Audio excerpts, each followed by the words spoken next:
Everyone. Right. All right. Thank you to the three people that are here.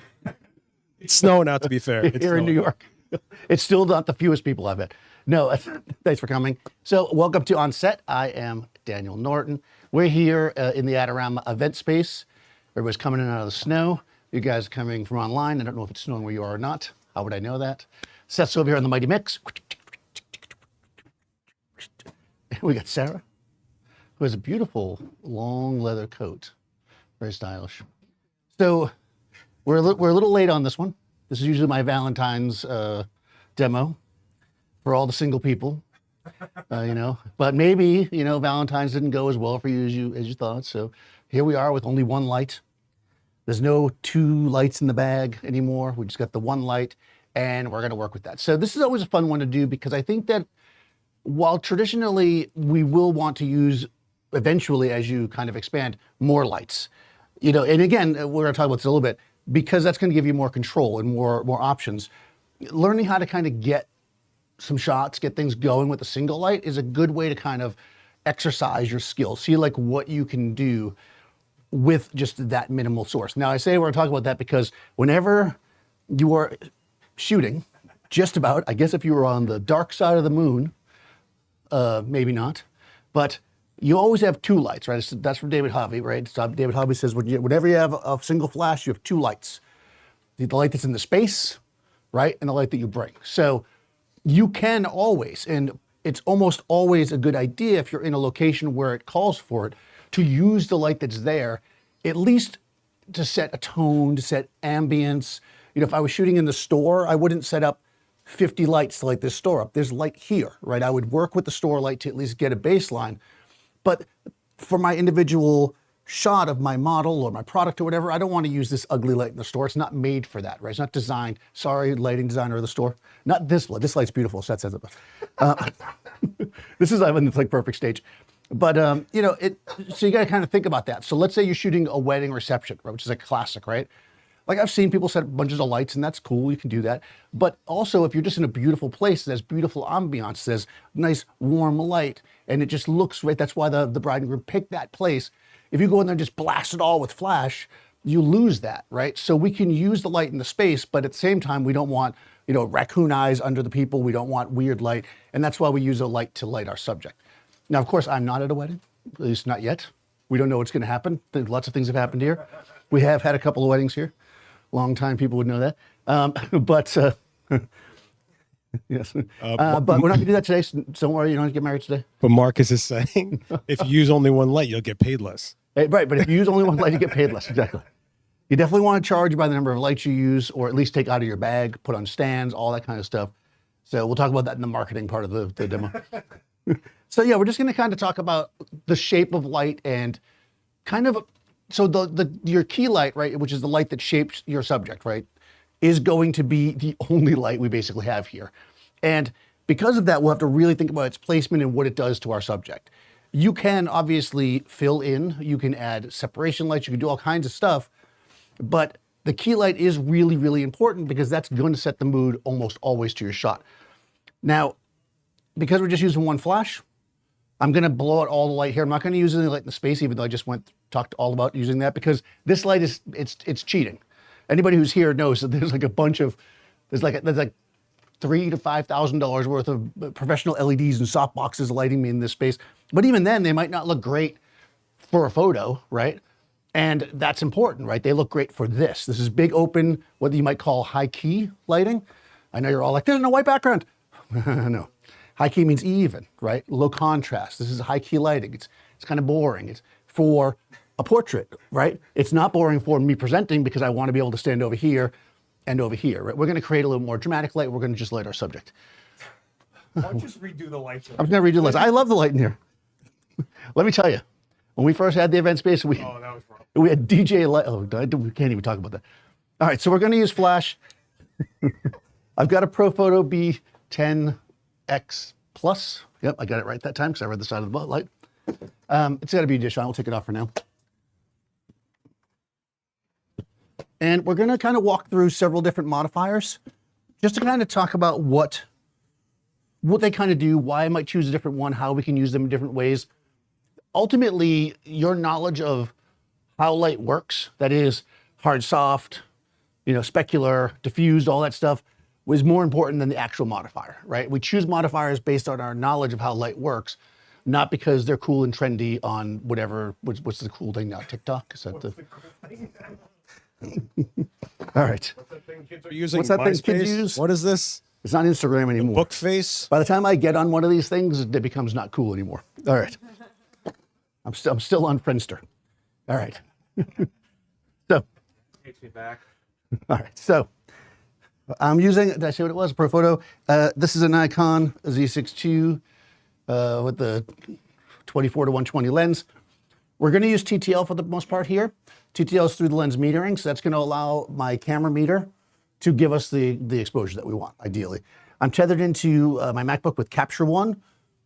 Capture One is effectively software that's made for, hold on, it's in the name, capturing. So it's going to allow us to see the images right away, make modifications, know what we're doing. I always say, and if you've seen enough of my videos, you know that I always shoot tethered. I mean, it's incredibly rare that I don't shoot tethered. It doesn't matter. I'm out in the field somewhere, I'm in a subway, I shoot tethered because that is just a better way for me to know exactly what I'm getting. Okay, so come in here and we're going to get a baseline. Now, the very first thing we want to do, I just gave you that whole speech about using the light in the space. We don't want to use the light in the space, right? But even if you are, you want to control it. So you need to know what that light's like with the baseline, right? We used to run around light meters and like meter the whole place and get an idea. What's a light meter?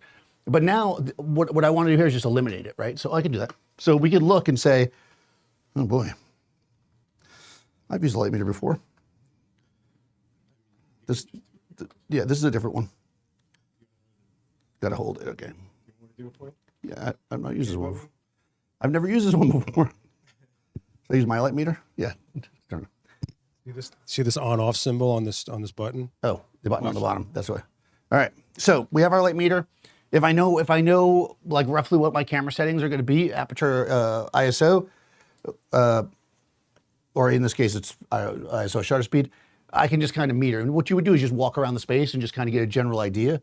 Like, I mean, at 200th of a second, 100 ISO, it's not even picking anything up. Like it's saying there's next to no light in here. Yeah, that's on flash. That's oh, it's on flash. Okay. I was going to say, which doesn't seem right. You want me to? Yes, I've never used that meter before. It's just handing me stuff I've never used before. You're the one opening your mouth about light. I did, but I thought you were going to give me 308. Not this fancy meter. So we're at 1.1. Now I know you've got that new Leica Noctilux, and you're like, no problem. 1.1, I got that. But, in most cases, that's not what we're going to shoot, right? So I can look at this and go, okay, cool. That's like it's like 3 or 4 stops under where I might be shooting, which is perfect. So this light's going to be pretty easy to get rid of if I'm shooting at 200 shutter speed, which I am, and 100 ISO. The other way to do it is to just use your camera's meter and just look through the back of it. I have a mirrorless camera. I'm set, yeah, you can do it. I'm set at a 7.1 because that's the widest aperture of my first view camera. And, here we are. Black frame, right? We know that none of the light space is affecting our shot. If I were to go to like this, believe it or not, tripods can move. We might pick up a little bit. You can see some of those lights back there, right? So if I was shooting that way, right, then we'd pick up that light back there. So we would have to be worried about that. But I have a gray background, so I'm not worried about that. Just to be 100% sure, I always take a shot. So we're going to take a picture without the flash, of course. And when we get rid of that, we have a black frame. Now, the other thing we can do here, this is where being tethered is important or helpful. We can now look at our image, our black image here, and we can just check to see like how underexposed we are. Because maybe to my eye, it looks pretty dark, but maybe it's not really. This is going to give us the technical data that we want. So I'm going to drag my exposure slider over until I start seeing skin tone. So around there, and I can see that I'm just shy of 3 stops, a little bit more than 2.5, just shy of 3 stops underexposed. So that's basically my baseline shadow. So I know that I have room to move, right? If I want to bring something up in post, if I want to fill in with another light, I have 2 to 3 stops to work with. So that's a good place to be. So let's get a shot. So now again, having just one light, even though this light is, we'll call it a premium light. If I just point it right at my subject like this and I go, you know what, I spent a lot of money on this light. this will be fine. And I take a shot, boom, you know, she's gonna look like that, right? Which somebody right now online is like, I love that. But you know, this is not really necessarily the most flattering light for her. It's going to be slightly overexposed as well. I'll just bring it down so we can look at it. You know, we can see that the shape of the light, you know, is kind of harsh. It's a hard light because it's small, right? I know it's hard because I can see the shadow, right? Hard, soft, shadow transition. That's what that means, right? We make a light softer, that is, make the shadow transition slower and more gradual, making the light bigger. This is relatively small. It's like 3 inches, right? Much smaller than her head, which is what I'm photographing, right? We can also obviously shadow on the wall. It's also a fairly specular light. It's not super specular because it does have diffusion on the front of it, right? We can see that this is diffused, right? So that's helping with the highlights. Specular versus diffused is your highlight. A specular light will have poppy highlights, right? Potentially a little below out, somebody who's shiny, right? Maybe you want that. I often do when I'm shooting fashion or a portrait of somebody I want it to be a little more funky. I'll push that limit, but a specular light can cause your highlights to blow out. So we want to be wary of that, right? And of course, the third thing that we work out is the distance of the light has to do with how quickly it falls off, which is, you know, that's your inverse square law, which we'll talk about as we get going. So color is another thing. People always ask this when they start staring at the screen. I'm set at 5,000 Kelvin because that's just where I personally like it. Seth recommended it once with this camera and I like the way it looked, that's why. You could put it on flash, white balance, you could put it on 5,200, 5,500, whatever you think looks good to you. I'm shooting raw. I can always change that. But my baseline is that. Unless I'm shooting a very specialized kind of light, like let's say I'm shooting under tungsten light, that's the only time I'd ever change that. Because I always want it to look like it would look with daylight, because that's how I interpret things, right? Like I can look back in the store and see that it's kind of this yellowy green grossness because I'm used to seeing daylight, right? Sorry, lighting guy in the store. You should still come visit the store, guys, okay? Despite Daniel's amazing critique of what's going on there. It's beautiful here. We used to shoot in that store with nothing else. Do you remember those days? Yeah, it's See this posh Daniel you have now? Spoiled. It's like classic fluorescent, you know, it's inside interior light. So I can look at that and judge it. So I want my camera to see it like that, right? I don't want to wipe it away with my white balance, let's say an auto white balance, because if I did, then my flash is not going to match it, right? Because my flash white balance isn't going to change as my camera does. My flash is always the same. I like the way the flash looks this way. That's where I leave it. Does that make sense? I think so. And by the way, if I'm using something like a LED light, because I've had this question a bunch of times, I set it at 5,000 as well.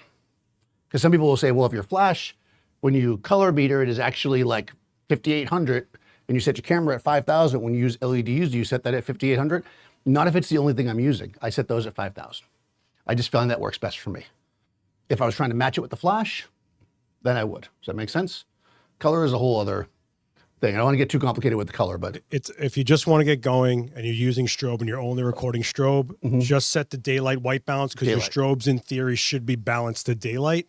If you by taste want it warmer or cooler, you can then adjust, and next time you go to shoot with that kit, you know, like we know now, 5,000 is where we like it. Right. Okay, so you've probably never seen one of these before because they're pretty rare. This is called a soft box. This is a softbox. So now a softbox is a classic tool for shooting like a portrait because it makes the light. It could make the light soft, yeah, because why? Because it's in the name. No, but why does it make it soft? Because it's relatively close and larger than what you're photographing. It makes it bigger, right? So if I put this next to this, now we've got a much larger light source, right? This one is not that big. I prefer to work with smaller light sources because it gives me more control. If you are shooting, like, let's say a full length shot, or you're shooting a group, or you just want a more, you know, wide open light with less fall off because you could back it up, then you might want a bigger softbox. This is the one I like. So this is an extra small Chimera. So I'm gonna affix this to my light. And so this does a couple of things. Obviously it makes the light softer because it makes it bigger. Also, as you astutely pointed out, when I add it to the front of my light, it physically gets closer to the subject, right? because the front of my light was here and then it's like another 6 inches forward. That might actually be in my shot, so I'm gonna have to look, but take a peek here. Oh, that's not the way I'm wanting to look. Don't look at that. Nobody saw that. Okay. Yeah, how come I'm not getting that? Okay, there we go. The thing slipped off a little bit, so I wasn't get the. So what we're gonna do here is it's really close to her, so obviously it's gonna be in the shot. I'm not gonna do that. I'm gonna back it up so it's out of the shot. Now, because people often ask me, and this is really important when you're only using one light, where do I put the light? Right? Like, where do we put the light? I don't know, where do you put the light, right? So, where it looks best is the basic kind of snappy answer, but the truth of the matter is that generally speaking, if you want light to be soft or relatively soft, you want to put it about as far away as its long side to the subject. So this is a 18-inch box roughly, or maybe 2 foot. So I'm going to put it about 2 feet away. So I want to keep it 2 feet away, but I don't want it to be in my shot. So I went like that. I'm going to point it more or less at my subject. I do not want the light to be too low, because if it's low, I'll get what they call side lighting, which isn't necessarily, it's dramatic and we'll mess with that. But for a standard shot, we want the middle of our light source to be above our subject's head, because that's generally how we perceive light in a way that we'll like it, right? Most light comes from above, right? So tilt it down a little bit, and this is gonna give us a basic starting point for our light. We have her here, she looks good. We're gonna have her look at the camera, I'll take a picture, right? She's happier with this light, I can tell already. And we can see that already what we've got is a couple things have happened here, right? She's happier, which makes a big difference. Because the light is more diffuse, we can see that it actually, her skin tone's more even, right? The shadow on her nose does not have as an abrupt break. It's softer, right? And that's going to give us overall a kind of a nicer, cleaner feel to the shot, right? And this is just real simple, right? We can do this with one single light.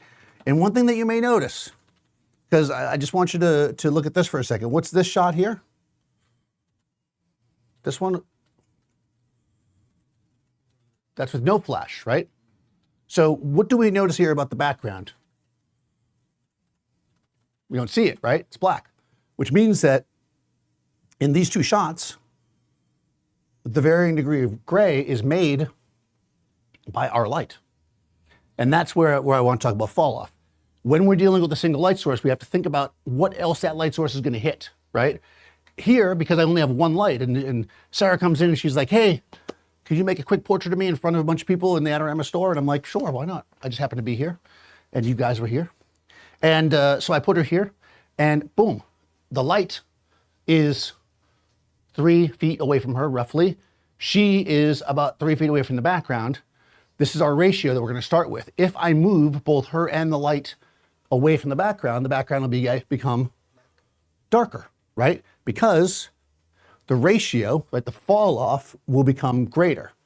If I move the light further away, right, but not her, and I shoot the same picture, the background will become more its true color, or closer to it, although it's pretty close there, because the light is less, there's less fall off, right? So we want to consider that when we work with one light, because we have to decide how much of our space do we want to light with this light? Are we taking somebody and putting them in a space and then just blasting a tiny little light on them and then it's all black around?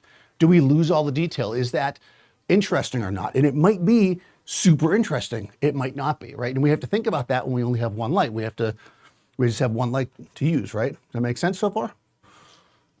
Now, somebody's talking about the shadow on the wall. I can tell right now somebody's probably like, well, there's a shadow on the wall. And, you know, we can't have shadows on the wall. What are we going to do? I'm a photographer. There's a shadow on the wall. So why is there a shadow on the wall? Because I don't have a fill light? Go home. No, there's a shadow on the wall because wherever there's light, on the other side, there's going to be shadow, right? Because she's blocking the light. So the idea of shadowless light doesn't really exist. There's always a shadow. The trick is to control where the shadow falls. We have two ways of doing that. And I can actually kind of show it here because remember that early on, where was the light? It was level with her, right? And then I raised it up. And if we look at the shadow position, we can already see what happened there. What happened to the shadow? It went down, right? So I could raise the light. That would get the shadow lower. I could also move her further from the wall.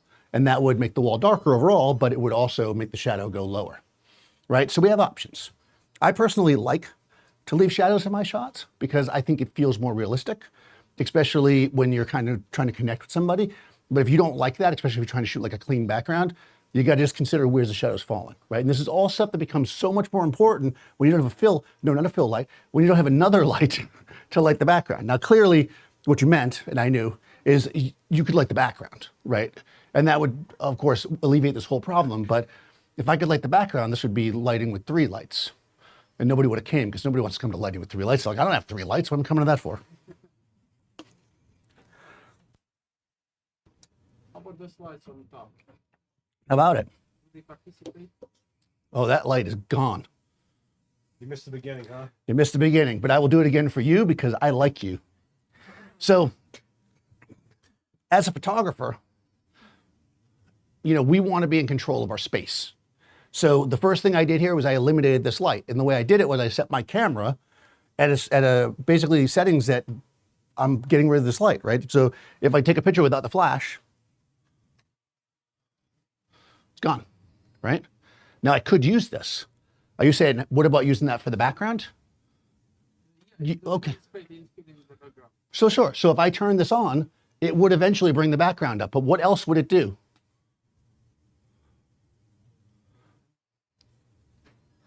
She's also here, right? It would also light her.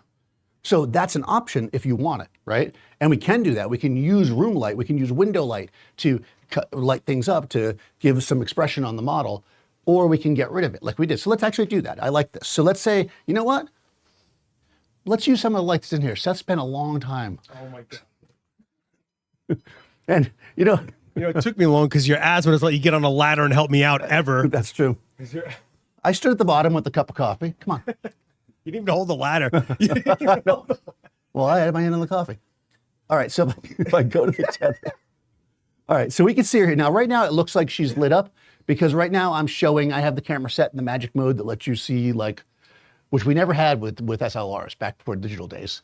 You'd be shooting in dark spaces and you'd be like, right? So this is what it actually looks like, right, based on our exposure. So what we can do here, though, is I can take my shutter speed. Now, the reason why I don't change my aperture or my ISO is because if I do, that's going to affect everything. Now, I am using TTL and it will just adjust, but for practical purposes, once your flash is set up in the way you like it, even though I just totally moved the camera. No, my camera's moving. I got to start over. No, I'm kidding. We hold down, sorry, we'll go back here. I lost my train of thought. I'm going to dial in the shutter speed until I start to see, you know, something here that's starting to work. We can see her a little bit, right? Right? We can bring it in wherever we like. Let's say, oh, that might not look bad, right? And look, one side of her face, right? Her left side, my right side, is super dark. But guess what? You know what's over there? My flash, right? So I can look at this and go, that might not be bad. And then I can come over here and we can make another shot. And now I'm mixing the flash with the ambient light, right? That's giving me a fill light. So this becomes this, right? Now, did it completely eliminate the shadow? No, but it made it less, right? Because, of course, some more lights back there. Everything got a little bit brighter. Yeah, the color shifted a little bit because we're introducing other lights in the thing. Now, of course, these are color changing LEDs, but we're pretending like we can't change our environment. Now, you might say, that's great and cool. You're done, right? Now we've used the light in the space plus our light. So just like I said at the beginning, when you have one light, you generally have two, which again, I stole from David Hobby. The strobist. Does anybody remember the strobist? Wow, it's so funny. You're living in the past. I mean, he was just like a phenomenon. I mean, he's still around, of course. Some of these people just got into the game. I know. Well, go look him up. The strobist. Back in the day, like 10 years ago, this kind of light would be, if you told somebody this light existed, they'd be like, I wish, right? TTL, powerful flash. So people used to use the small flashes to go on your camera and they would take them and use them remotely. And those people were strobists. So just to have a reference. Okay, so we could do that. So that works, right? So we got the light. But let's say we want some fill on her face, but we don't want that color shift. We don't want the slower shutter speed because you can see she's super active. The audience is very straight today. All right. Oh, this is the good one. All right. This is a reflector, handcrafted reflector. Those holes there, 5 holes for balance, 1 dent, no extra charge. I ripped it off of a scaffold. Yes, yes. Handcrafted in Brooklyn. Actually, it was on 7th Avenue. All right, handcrafted in Manhattan, so even more expensive. We'll raise the price. Although Brooklyn's probably more expensive than Manhattan these days. Look how much graffiti you got. Right. All right, so we're going to use this reflector to also work in our favor. So I'm going to bring my shutter speed up from 1/13 of a second, even though that's a pretty cool setting on a Friday. Today's Thursday. All right, it's fine. We go back. Now we're back where we were. So again, I'll do a test to show you guys. Yes, those are speed holes, but Daniel's still slow. Yes. Boom. All right. We're back where we were, but we want to bring that shadow down a little bit. We can use this reflector. We just bring it in. We want to bounce the light off of it. She's looking good. Boom. And now we've got some fill. You get the reflector in the shot. No extra charge for that. And now it's really filled in. And obviously we can vary the amount of fill by moving it forward and back. This is what they call passive fill. The word slipped from my mind for a second. If we had a second light, we could use that for a fill light, right? But if we did that, and then we'd have maximum control. But we don't, because it's, it's Valentine's Day was set. We only have 1 light now. Reflector, simple, right? $300 if you want one of this. You in the back, here you go. All right. Just a piece of cardboard. Now, yes, that, anything you bounce light off is going to affect the color. So look for ones that are relatively, clean. That's a little cooler, which I think actually works fine. And we have a nice even light, right? Makes sense? This is nice and simple if you want to make a simple portrait. And she looks pretty good, right? Like when we're looking at this, like her hair, like obviously you could add separation lights and all kinds of other stuff, but the light is at an angle, so it's reflecting off her hair and we're getting detail in her hair. She's got some separation because of the density of it. Would I like to add a second light? Sure, but does this work really nicely? Yeah, it does actually. But let's use something a little more punchy. Actually, let's make this one punchy first. How can we make this add more contrast? I hope somebody knows because I don't. No, how can we make this have more contrast? A grid? No. I mean, yes, but no, I don't have a grid.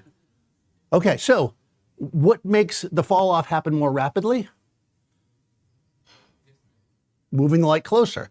So if we move the light closer to her, we will have more contrast. Now, if I keep it really in front of her, it might end up just raking past her. So if I go a little bit like this, I'm both moving the light closer to her and I'm moving it more to the side, right? So we're still gonna have a nice light across her face, but we're gonna have a little bit more shadow on that side. And of course, you can also vary the light and do all kinds of cool stuff like that. But let's just start here. Like this, use the rule of thirds. Oh, no, that was got a weird face there. See, we have a lot more contrast there, right? Actually a tiny bit overexposed. Yeah, not bad, but it's just a tiny bit. So what we got here is, actually it's more just a contrast issue. So again, I can bring my highlights down if I want to, for people that get concerned about that. We can see now we have a lot more contrast. Is this what you want? It depends, right? Are we shooting a nice clean portrait of a executive, or are we shooting something dramatic, right? For a movie or a film or something, right? And we got this drama. Why is there drama? Because there's shadow. Where there's shadow, there's drama. We don't know what's there. We don't know if she has the second half of her face or not. Maybe that's gone. Maybe there's no face there. We don't know because there's a shadow there, right? And because of that, we can add more contrast and drama simply by putting our light closer or putting it more to his side or something, right? You could also move her. Oh, you want to move this way and get the background black? Let's move her in the light farther away. Let the background go blacker and go with that shadow and really change the drama. Because what's happening is people don't believe that the background will get darker if I move the. We have to prove it. Not that Seth doesn't believe it, but Seth believes. You've been doing the same demo for 15 years. You just call it something different. It's the exact same You know demo. it's going to happen, Dan. I do. I just renamed the same demo. It's still worth coming though. The jokes are different every time. When I AI you and I don't have to have you come in anymore, it'll be great. The AI Dan. All right, so we're gonna bring this in and we're gonna add a little more contrast, right? So again, she's further from the background, the light's further from the background, and I mean, still in this space, we'd have to move a lot further to get it black. Well, maybe like here. Come forward a little more. They're asking what if the softbox that they're using is larger? If you're using a bigger softbox, I recommend buying this one. So again, a bigger softbox, you can still do the same thing, but what you might end up doing is it might just spread more. But what you can do is feather it away.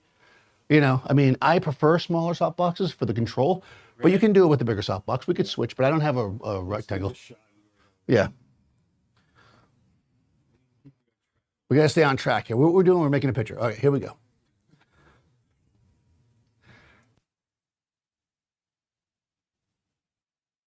Okay, so come over here. She's looking at me. She's all dramatic. Boom. Okay, we can see the background is now darker, and she's more mysterious. If I want the background to be even darker, right, I could feather the light, assuming I don't have a grid, because I don't. Thanks for pointing that out. It makes me feel bad about myself. I could feather the light away from her. And you know, it's funny, there's two reasons to feather the light. One is kind of this, right? Turn the model on so you guys can see. And by feathering off, we're hopefully not gonna hit the background, right, as much. But also we'll have more light to fill with if we want to do that later. So she's looking at me. And we can see now the background's darker, right? Boom, now we've got some drama. And of course, here we go. Like this.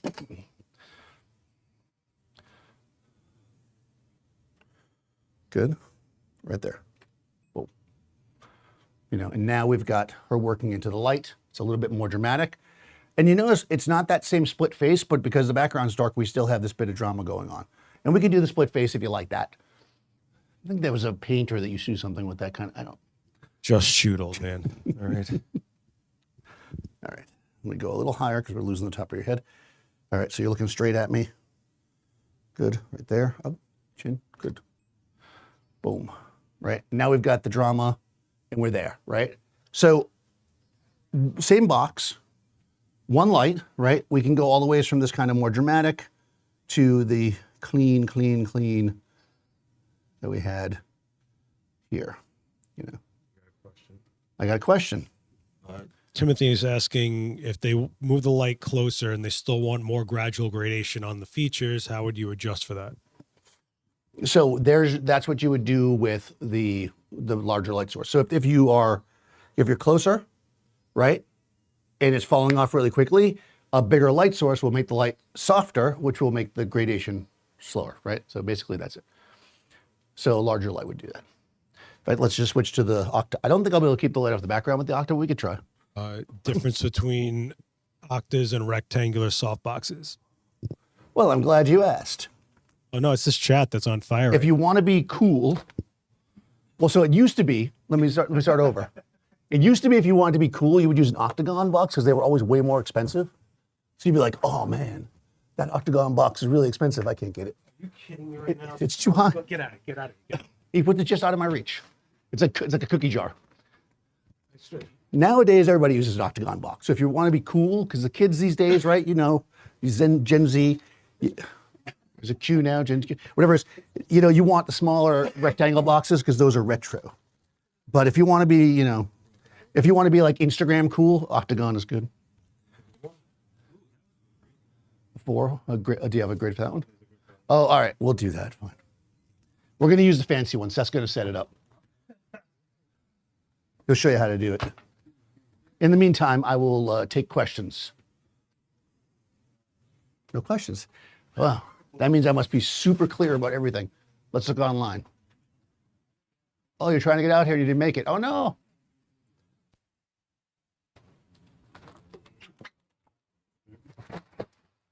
This is the big old 4-foot. Oh, this is a new style new style Profoto. Pop it up. Well, in a minute. So, I have a question in the back from Teresa. Oh no.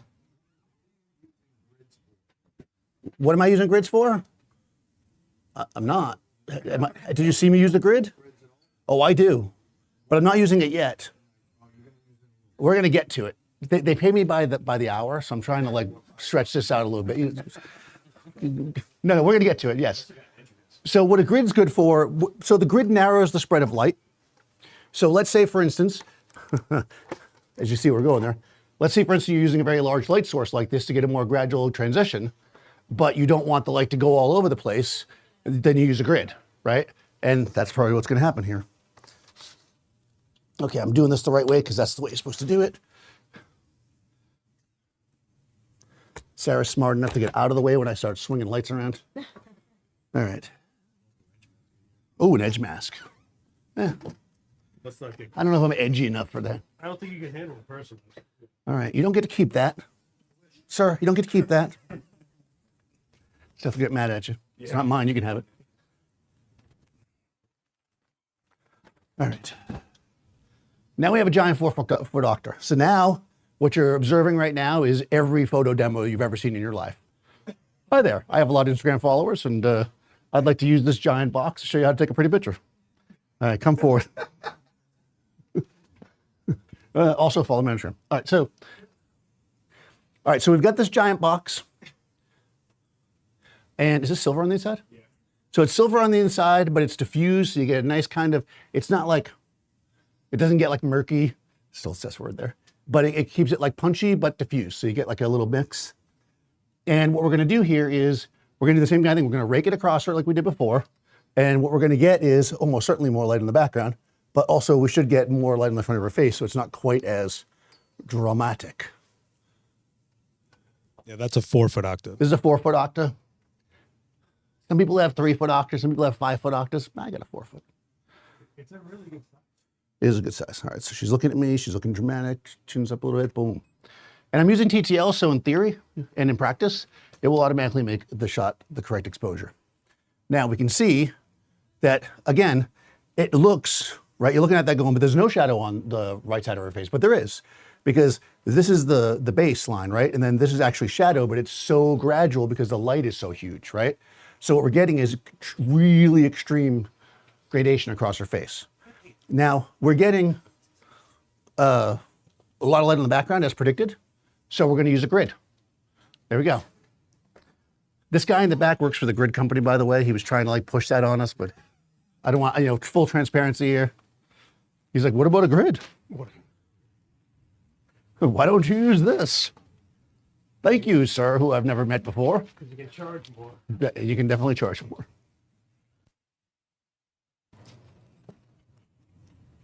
I mean, every light in here is gridded so that it doesn't hit the projection. Yeah, so basically, okay, I'm up and down, right? Yep. I keep switching my switch. So basically, the grid is there to control the spread of light, right? In an ideal world, you want to get a grid for every one of your boxes. It doesn't mean you use it all the time, but you have it so you have the ability to control the spread. If I had had a grid for my little Chimera box, I could have kept her where she was and got the background dark, right? But because I didn't, I had to move. Now, depending on your situation, that might not be possible, right? So it gives you more options. If you're working in a small space, you're working on location, you just don't want to move the light. It just gives you more stuff you can do. All right, so this has a grid. No, don't worry about it. All right, so we're gonna move it in. Okay. The advantage of this kind of light too is that I'm basically letting myself too. So if she suddenly wanted to break a camera out and take a picture of me, it'd be perfect. Okay. Nothing? It's a good grid. That's like a 2-inch grid. Like, boom, right? It's the same light, but it has a grid on it. No, nobody cares. They weren't blown away by that. I thought that would have been like, ooh, oh, do we get some oohs and ahs? Did think of buying a mannequin. What? Wow, we got one wow, okay.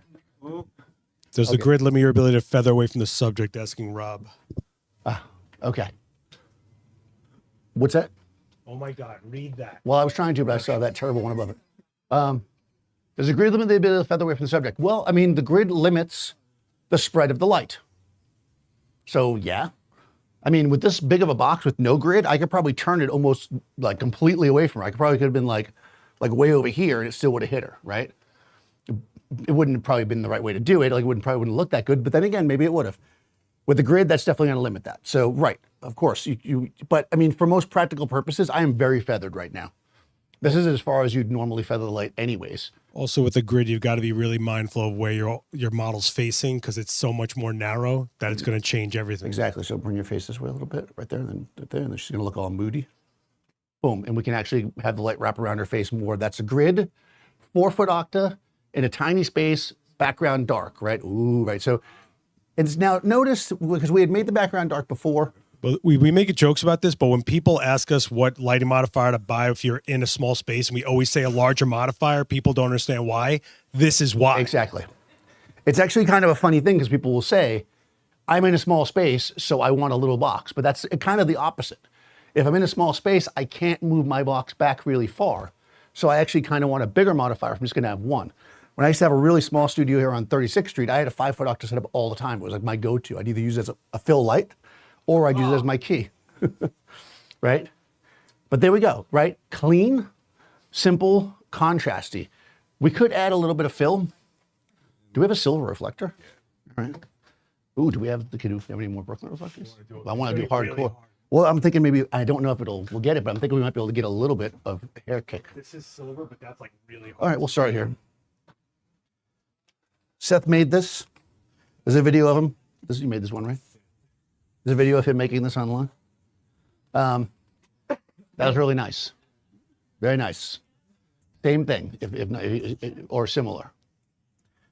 What I'm going to do is get a little silver kick and see if we can get her hair to sparkle up a little bit. Remember that when you're using a passive fill light, like this one, it can never be brighter than your key, right? Because the light, again, because of the inverse square law, the light has to move to the fill, bounce off it, and come back. So we're using a silver to try to give us not only a little bit more light, because we can't get that, but also we want specularity, because specularity is highlights. And what do we want to make a hair to glow? We want specular highlights in the oils in the hair. That's why we're using a silver reflector. So 2 reasons. Plus, it's cooler. All right. So everything has a purpose. Come this way with your face. This way. Yeah, almost towards the light. Chin down a little bit like that. Boom. Yep.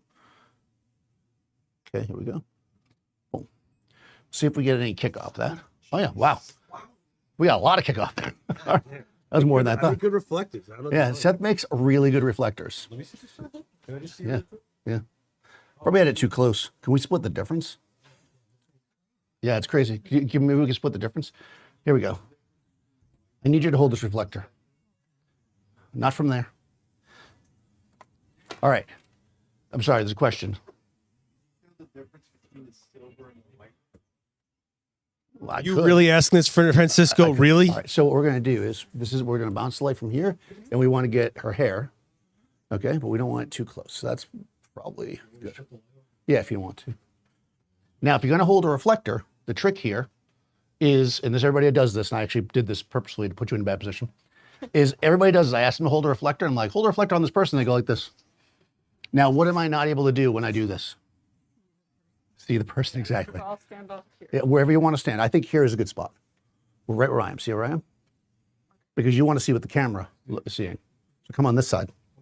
I'm on the, yeah. Yep. There you go. And then now just do a quick little shake on it. Just shake it a little Your hair bit. this way. You see how you can see where it's reflecting if you shake it a little bit? You see that? All right, perfect. Right, here we go. Huh, look at that. Well played, man. All right, there you go, right? Silver reflector, 1 light, drama. Oh, your mama. Drama, right? In our space with a big old softbox, right? We're not out making flat, boring light for Instagram. We're making something that's a little bit more dramatic with a single light. Could we use more lights? Yes, but that's not this demo. Oh, white.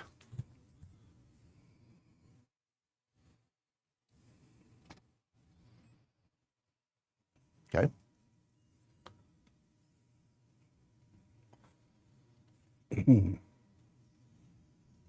Okay, you see?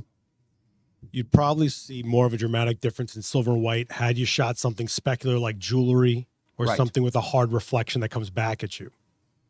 Exactly. But you Like- still see it though, because if you look at her hair, look at the contrast of Yeah. her hair. I mean, it's subtle, but subtlety is what makes the job, right? Like all this stuff is very, go ahead. But also, like, you ever shoot like glossy lips that'll make a big difference. A Yeah. specular hit will make or break if you want that gloss look, you know? The hardest thing about lighting most of the time is understanding and recognizing subtleties and how many subtleties to stack up to make an impact. Yeah, what's actually interesting is the white one, I mean, obviously we weren't holding it exactly the same spot, but the white one, because the nature of a white reflector, it's more diffuse, it's more scattered. It actually kind of covers a little more. And actually, since you mentioned the lip, so you actually see in the silver one, we actually get a different lip too, right? And that's because of coverage, right? Part of it's reflective, part of it's coverage, right? So silver reflectors often won't have as much coverage because they'll be more specular. Sometimes they'll be bad like that. Like you'll try to do a product thing and it'll just be a mess. This one's actually really good. So I did a good job with it, making it very even. Some of them are just not that good. You also have gold reflectors and such if you want to add color, but I tend to try to add color in a more controlled way. So I would be generally not use that unless I knew I was good. Like we have some bronze ones and stuff at the studio we use occasionally. Yeah, and me and Dan have watched people do shoots where they can't make detail and hair come up. And a lot of the times because they're using too diffused of a fill light. If you're using a harder, more specular fill light on the hair, you'll get more fine textures, hair. Right, and a lot of it has to do with angle and specularity of the light source, not the brightness. Right. You could do like a blown out halo if you just keep cranking the power of the light. But if you're trying to get the hair to come forward, what you want is detail and contrast in the hair. And that comes from reflecting the light source off the oils in the hair. And then you're going to drive yourself crazy balancing it to a point where it's not affecting the skin texture. Right. So this is where like the levels come in. Yeah. You know? And that's why at the beginning, like I said, using one light, of course, it's a function sometimes of I just have one light or I can only carry one light or I'm working in this thing. But also sometimes even if you have a whole kit of lights, it can be nice to just use one light and push that light to its extreme. See what you can get. Keep going with the single light until you have to add a second one. Don't just be in a box and be like, I don't know what to do now, I'm just gonna add another light. Because sometimes that can make it worse because you just keep adding more stuff. Get that one light really, really fine-tuned and working. So yeah, I mean, this is actually, see, Seth does this now, I wanna buy this box. It's actually a really nice box. I know, right? That's just, it's a good grid too. Yeah, that's a tight grid. 2-inch grid. Yeah, that's a good grid. So it's a good grid, it adds a little contrast, it helps you shape the light, allows us with a 4-foot box to light this space up. Now, just as a contrast, because we did it, let's say we wanted something a little more flat and we didn't want a dark background. If we pull the grid off, I'm also gonna turn a little more to the background and stuff and get the background lit up and do all that. We're gonna kind of do what we did at the beginning, but we're gonna do it with a bigger light source to kind of make it a little bit less dramatic. We'll go a little flatter, a little cleaner. This is gonna be good if you, let's say if somebody has a lot of texture in their skin and you wanna eliminate that as much as possible in the image. In that case, we want a very large light that's very diffuse and very close. So we don't get specular highlights that make the tips of the imperfections on the skin reflect. We don't get shadows from the, let's say the depth of the wrinkles. And that's why people use a large light source that's soft, that's big and diffused. And if you don't have like a massive softbox, if you bounce it off the ceiling and your ceiling's 8 feet, you have an 8-foot light source. That's right. Right? So, you know, standard speed light rules apply. Yeah, exactly. All right, so we're gonna I'm still gonna keep it, actually, you know what I'm gonna do? Let's go real flat with this. We're gonna go extra flat. Okay. Roll bag on that. Yeah, I will. All right, so we're gonna, ready? Yeah, that's good. Thank you. Of course, the grid's right in my way, but that's okay. That's okay. I know. Normally, if you want to be cool, you want to hang the grid there, but in this case, I'm going to try something. No, I do this because you're going to be like, hey, you know what? Let's try the grid. Well, I will do that. So here we're going more in the middle, and one of the reasons why I'm doing this way is because a lot of times I'll use the C-stand and I'll boom a light over, and people will say, well, I don't have a boomer, I don't have a C-stand. If you have a big enough light source, it's not going to be dead center, but this is going to give us, you know, that kind of butterfly beauty style position. So I'm going to tilt it down a little bit more just because it's going to be so high on her. I want to make sure that we get even coverage.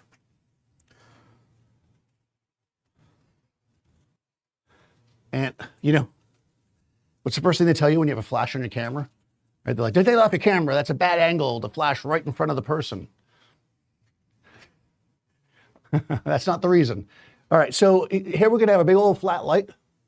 And it's going to kind of come down and give her even, again, it's not going to be perfectly centered, and I'm doing this on purpose. If you wanted it real centered, like a butterfly, we'd have to boom it, and we're going to not do that. So again, I'm in TTL. You can come this way a little bit, straight at me, chin up a little tiny bit, right there, here we go.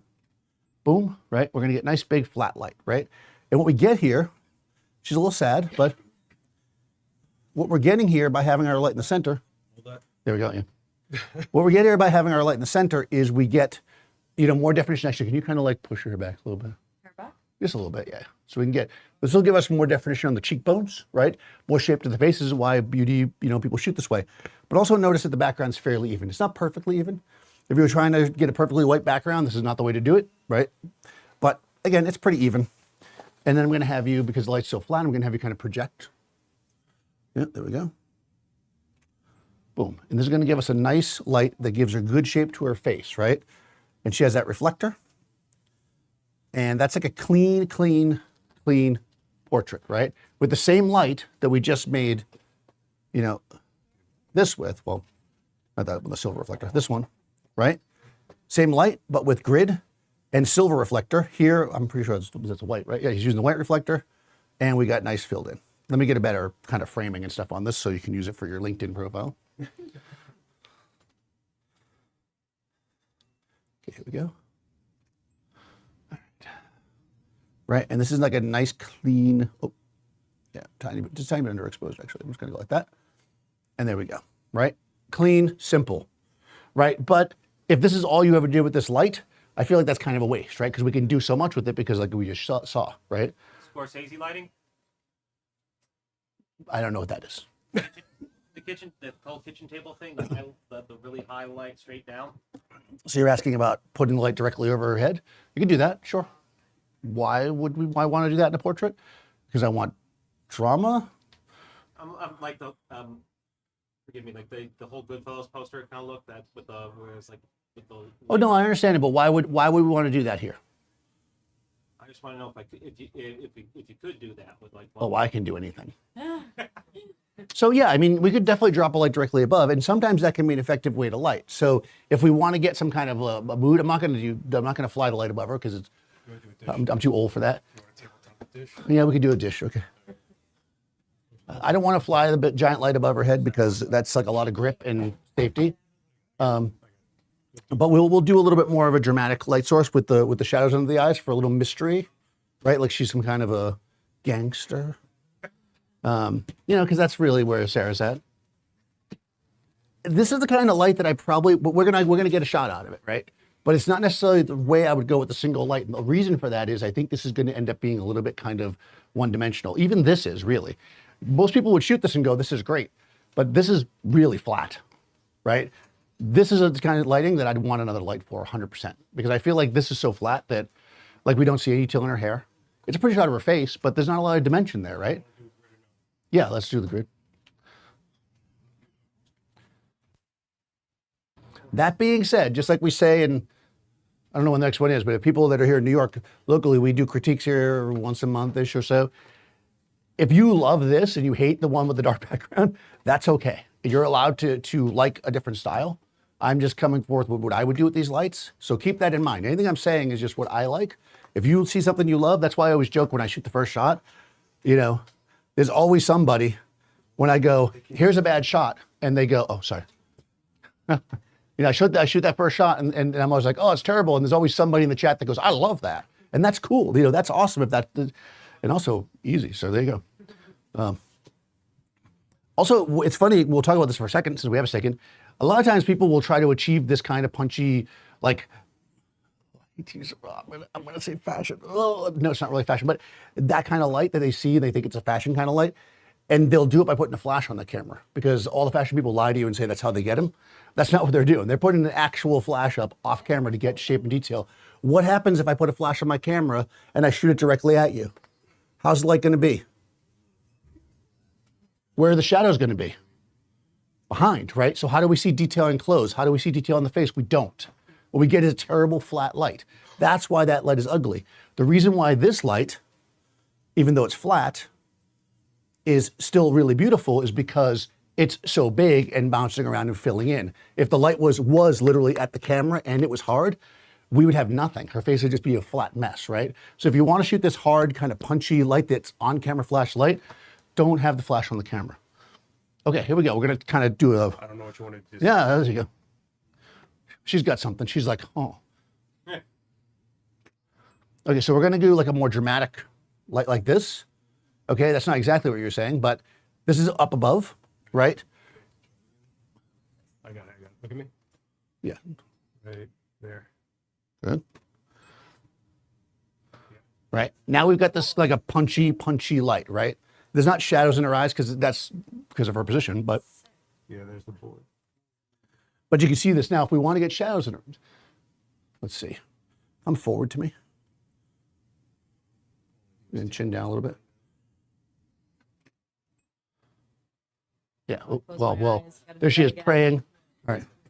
She's like praying this will be over soon. Well, hold on, let's do it without first. He wants Wait, you shadows. know what? Let me do it with the. Come straight on with your nose and just look right at me like I can't see what's in your eyes, but you're going to kill me. Which is how I feel all the time when I'm on the subway. Keep blinking, sir. Oh, she's blinking. She does not like your lighting, sir. Okay, so here's our again. This is could be interesting. What we want to do is spice it up, right? There we go. Actually, leaning forward worked well. This is your dark shadows, right? But again, why are we doing this? We can get now. What's with the trick here? What we're struggling with here a little bit is that there's a grid on this light. There we go. So what does a grid do? A grid narrows the spread of light, right? Which means that in some of these reflectors, we were having trouble getting, so kind of lean into the light. Yeah, they're going to a little bit there. There you go. Yeah, you're good. I'm going to go down. Perfect. There you go. Yeah, there we go. The catch light. Yeah, and you know, when you can do stuff like this, it can work. If that's what you like. If that's the kind of thing you like. But again, I feel like this kind of light would be a great character light, but again, I need more than just this, right? With a single light, this is just a girl with kind of bad light in black, right? If we lit this and we put her in an environment, let's say even if we were in the ugly store light, and we just let that bleed in a little bit so it was like yellowy and weird, that might work. It like this, it's just kind of, it doesn't tell any kind of story to me, but I see what you're saying, and it is possible to get it. That makes sense? Everybody understands that? Any other questions?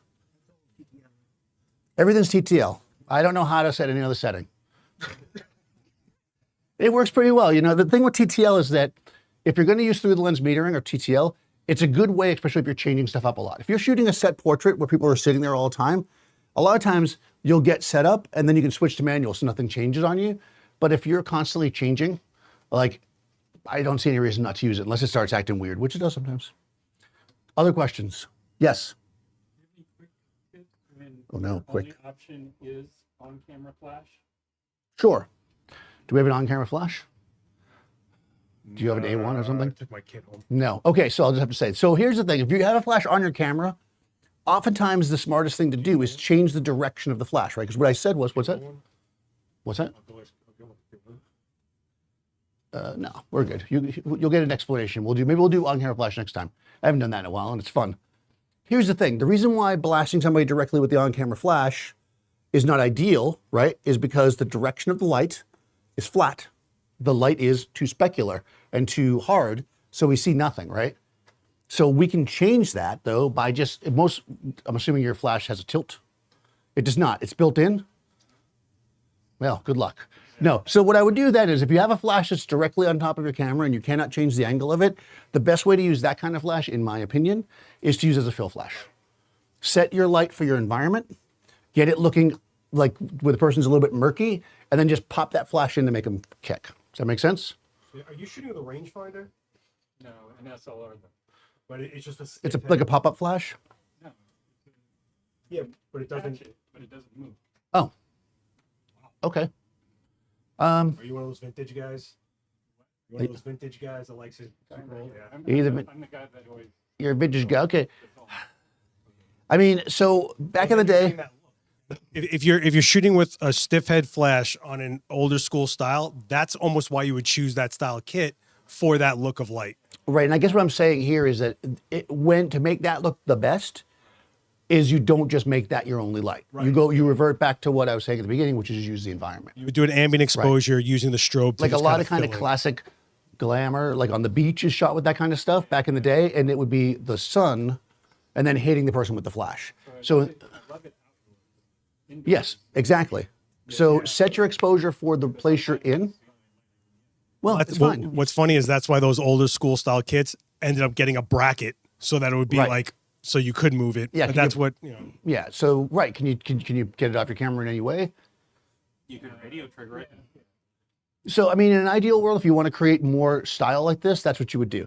If you want to shoot with it on your camera, the most simple, quick tip is to expose for the environment and then use that as a fill flash. Yeah, the Use reality, it to pop. the reality is if there isn't options within the gear, that's the reasons there's gear with other options, you know? Right. So like you're going for that look with that stiff head flash that's on your camera.